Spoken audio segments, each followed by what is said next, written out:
ultimately, I own policies within an asset protection trust right now. And that can keep them out of my estate so I don't have an estate tax when I die. But it still gives me access to the cash through something called the distribution trustee. Okay? So it's kind of like owning nothing but still controlling it. So Which it's is great a for great place asset to be, protection. Right? Money can be complicated. Let a nerd help you. We're here to demystify the complex nature of money by getting you answers from financial nerds and whiz kids.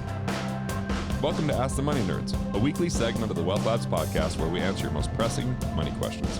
What if you no longer had to apply for a loan at a bank or go through the myriad of hoops to get access to your equity? What if your credit didn't determine your interest rates or access to cash? What if you could have a way to keep earning interest while you access your money? What if I asked a myriad of questions before we started the video?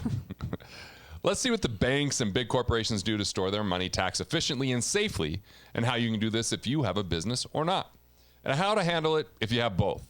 What will happen as the dollar devalues if you're using the strategy of cash flow banking? What things should you be aware of and consider? All right, Stolba, we were in the middle of recording this and had a full-on power outage. I know. So here we go freaky. again. Round 2. Freaky. You worried about it, huh? It's daylight outside. Well, it's dark in here. Pants and I would have protected you, you know. Drew's over thanks. there. Yeah, Phoenix didn't even get excited. My dog's in here. I know.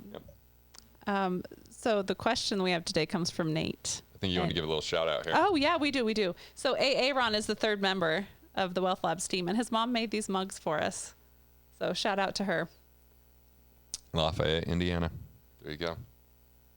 Midwest. Okay, so Nate's question. He says, I'm sure this question is going to be fun for you guys to nerd out on. You're going to be the nerdiest of the two of us. When were you the most nerdy in your life? Is it now? Or when you Yeah, were... well, definitely to my 15-year-old. Mm-hmm. Although he thinks that my wife is creeping up to becoming more embarrassing. She's never embarrassed him before. You know, so yeah, definitely. I'm probably most nerdy now. I'm just so comfortable with who I am. It doesn't even matter. Like, whatever. We all have foibles and like nerding characteristics about ourselves. I still get nervous. I feel nerdy. When I went to the archery place for the first time, I felt these nerves. Like, oh, I don't even know what I'm doing, and what if I don't shoot well? It's kind of like the junior high dance where you feel a little awkward. And now I'm homies over there. You know, walk in, they know my name, and yeah, we hang out and. When I shoot a bad shot, we laugh about it. I love it. Let's see. I feel like I'm still nerdy, but maybe when I looked the nerdiest and was more socially awkward was probably 7th or 8th grade. I can like see the school picture, the lifetime school picture in my mind. It was. Do you still have a copy of it? Oh yeah. My mom has everything. We need to see it. Okay. I'll get the picture. I don't know. It's so nerdy. There's a picture in my wedding video of Carrie standing next to this motorcycle and whatever hat she's wearing, she looks like a boy. I thought it was a picture of me. And I'm like, I don't remember doing that. And I'm like, oh, that's Carrie. Like, it's as nerdy as it gets. Yeah. I just remember, like, I felt good. I had a new shirt on. It was a button up, but it was a polo, like, so basic. School picture day, so I curled my hair, you know. And I walked into Mr. Copeland's art class. He was my favorite art teacher of all time. And he complimented me. And I was like, well, I'm just feeling like $1 million today. But the picture speaks otherwise. I look so insecure. I have these huge glasses. I'm just so Why'd you get rid of the awkward. glasses? I feel like you should be bringing those back in style. I wear glasses on a regular basis. Like when you're trying to but not look smart. the ones that I wore in junior high. You know the picture of me with glasses, the fake glasses? Yeah, mine were real. I was actually like in my early them. 20s pretending that I was smarter than I was. I want to be your financial advisor. So Trust ridiculous. this guy. No. That's the one where I have the goatee. Oh, yeah, on the DVD case. Yeah. Do you remember? Yeah. We got to show a picture of that. I'll show it's good when it's a DVD case. That's true. It's hanging on the wall for everyone to see. We're going to put it in the video so you can see. We love making fun of me. It's fine. I'll see if my mom can get me a copy of that picture, and then I'll look at it and see if I want to put it in the video or not. All right. But you ready to Let's nerd not out? kick the power. Let's get through this video this time. We don't want to do round 3. Okay. Here's Nate's question. He says, I'm looking to build my real estate business to a Fortune 500 within my lifetime. I want to build my family legacy along this business. How should I set up my business structure where the business and my family can benefit from cash flow banking? Do these things have to be separate? And what he's referring to is ensuring the business, himself, his wife, his daughter, and his employees. So let's start there, and then we'll go into the second part of his question. Yeah. So look, banks hold a part of their reserves in bank-owned life insurance. So their policies on these executives that are high in cash value. Corporations do the same with their executives. You can see it on a K-1 form if you want to see where the premiums are going. Okay. And, there's bank-owned life insurance, there's corporate-owned life insurance. And so I really recommend you begin personally and maximize your personal coverage first. Okay. Overfund that properly. Even insurance on spouse and kids, because we're thinking about legacy. Then worry about the business second. Okay. Now there's some advanced strategies. Since he's going to be a Fortune 500, he'll want to look into private placement life insurance, which usually have to have $1 million a year minimum to get into that. So not That's a very big common chunk of thing. change. Yep. Or even premium financing, Okay. where banks or big institutions will pay your insurance premiums if it's a cash value heavy enough policy. Wow. So they finance it just like they might finance a home. I actually have one of those policies myself. Woo woo. On my wife, not even on me. She is the gem. Oh, wow. I are too, Gunderson. I like her. So I was thinking, like, we've been married for 18 years, and it's still so new and fresh because we've changed so much from the time that we were little pups when we got married. But isn't that exciting? Isn't that what makes marriage so fun, is that you're always evolving and it's a new adventure? I literally tell her almost every night, you want to stay the night? Are you sleeping over? You want to have a slumber party, pillow talk? Makes me think you like the show Big. I do love that show. So you got corporate owned life insurance, bank owned life insurance, and personal. And you want to do, like, I'm a partial to overfunded whole life policies. Yeah. So that has more cash value fueling it and less commission. Okay. It grows the death benefit. It gets paid up over a certain period of time. You have access to cash along the way. So maximize it on a personal level. I've got my personal policies, several on me, some on my wife, and on my kids. And then we did the premium financing later. Okay. And then we got the corporate policies later. Okay. So number one, Nate should insure himself, then go to his wife, and then his kids. But what about his business and employees? Where do they come into this? Well, I have some policies from the past on employees. I didn't get one on you, Stelba. I just figured, like, you're too stubborn. You probably wouldn't even let me do it. You'd be like, well, I want you making money if I die. Hey, why not? Take the money. You'll do good with it. But you can definitely do this for employees, and you could be the owner, because there's the owner, the insured, and the beneficiary, right? The owner can change over time. You can choose to give up that ownership or transfer it, like, to your kids.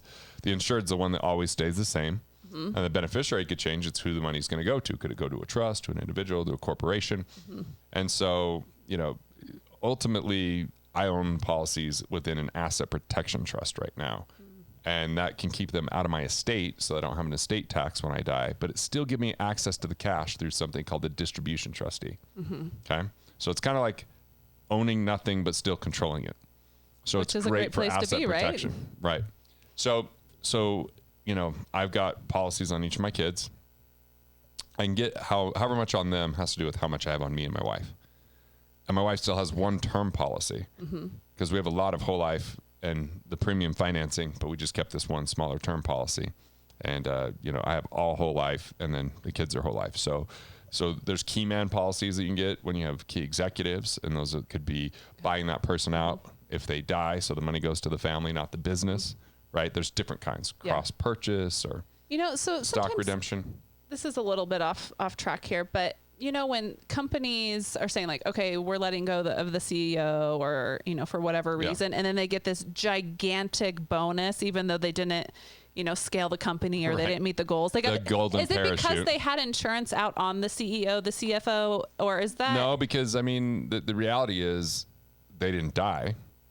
True. Yeah. Good point. They likely had insurance because almost every major corporation gets key man insurance because it's a major loss when you lose that human capital to the bottom line of the company. So you'll have those key man policies. I guess quite I'm often. always wondering, like, how these people, CEOs, CFOs, whoever, they are. You've done a terrible job. Here's your money on the way out. Yeah, like, you haven't met the goals. You dehumanized your employees. Remember and you're going to walk away with $60 million bonus. 72 people got $1 million bonuses after AIG had a massive cash infusion from the government after getting caught up in derivatives. That feels so wrong to me. It is. It feels very unethical. Yeah.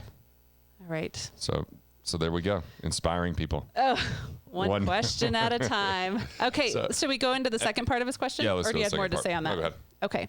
So here's where you were touching on it with the overfunded whole life policy. He says, also, can I treat my overfunded policy like a line of credit to pay down properties acquired on creative financing to capture interest? Yes. To lend from, to live on. How can he use the funds? Yes, he could do that. All of the above. Yep. You could take a withdrawal from the cash. Yep. I don't recommend that. It's treated FIFO, first in, first out. So is there a penalty on that? Nope. You put money in, whatever money you pull out first is the first money you put in. So there's no tax until you've pulled out all the money you put in, then it goes to your interest. Okay. But if you withdraw, it's hard to sometimes get money back in there. So the other option is you could borrow, but you're not borrowing like in traditional sense. You could go get a line of credit at another institution, and because there's collateral with cash, you might get a good interest rate. Some people do that. Or you could borrow from the insurance company. The insurance company says, hey, we'll use your money as collateral. We'll let it continue to earn interest. We're going to charge you an interest rate with that money as collateral. So a lot of times that's a wash. Okay. And so you can do that. You pay it back. If you don't pay it back, it comes out of your death benefit. All right. So yes, yes, and yes on those questions. I love hearing yeses. Cashflowbanking.com. Cashflowbanking.com. Yeah. Are politicians corrupt? Yes. Ooh. Yes. Yes. Okay. Lastly, this is the third part of his question.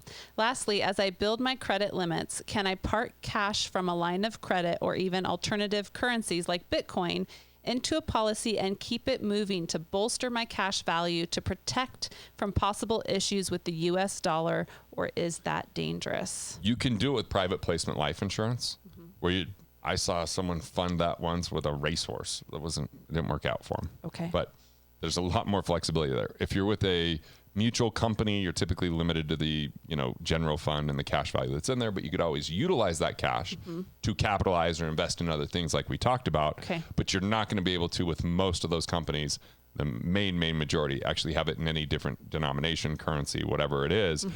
So more of like the private placement, if you have substantial enough wealth where you could do some of those things. Now, are those things risky? Absolutely, unless you know exactly what the hell you're doing. I don't do them. Okay. How much money does it require for someone to obtain like private placement? $1 million a year is the lowest I've heard. The lowest. Okay. Yeah. That is a big change. Cash flow banking, $50 a month is the lowest I've seen. Yeah. That's how I started. $50 a month, Stelba. $50. 19 years old.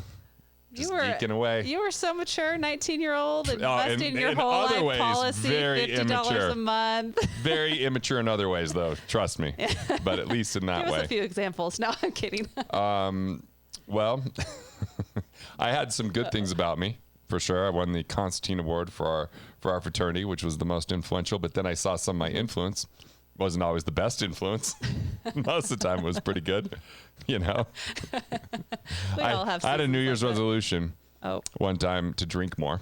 Oh, Is that? I thought you were going to say like I had a New Year's resolution to kiss like all these girls. No, I had dated a really goody two-shoe type of girl, and so I was like basically not drinking at all. And then we broke up, and the New Year came, and I was like, I'm going to drink more. You're like, I free So myself. I put my liver and everything into severe pain for 17 days, and then realized that wasn't a very good goal. I'm not feeling great. When I about could life. drink 440s, I thought this probably isn't good. Wow. Okay. I weighed a lot more. I was fun. Hey, It was fun. good times. Not healthy. Is there any more But of this you're fun. question? I mean, now that they're getting to know me.